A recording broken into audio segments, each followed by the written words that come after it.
Il y a plusieurs systèmes d'interprétation de l'Apocalypse. Le premier, c'est ce qu'on appelle le prétérisme, c'est-à-dire le passé. Ça sous-entend que tout ce qui est écrit dans l'Apocalypse a déjà eu lieu.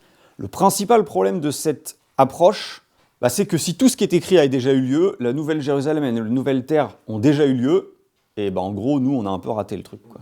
Pas de bol. Une autre approche, c'est ce qu'on appelle l'historicisme, c'est-à-dire que chaque partie de l'Apocalypse correspond à une époque de l'histoire. Ça veut dire que ce qui s'est passé avant ne nous concerne plus, ce qui n'est pas encore arrivé ne nous concerne pas non plus. La troisième approche, c'est celle du futurisme. Autrement dit, tout ce qui est dans le texte, ça arrivera, mais plus tard. Là encore, il y a un gros problème, c'est que les lettres aux églises d'Asie, elles étaient adressées aux églises d'Asie. Et la quatrième approche, c'est celle qu'on appelle l'idéalisme, c'est-à-dire que finalement, c'est pas temporel, c'est pas des choses qui vont se passer physiquement sur Terre, tout ça c'est des vérités spirituelles. Là encore, ça paraît peu probable. Donc finalement, ces quatre approches, il n'y en a aucune qui est vraiment la bonne approche pour traiter de l'ensemble du livre de l'Apocalypse. C'est important de savoir quelle approche la personne qui a écrit un livre, un commentaire ou qui prêche utilise, s'il utilise une seule approche pour traiter tout le livre.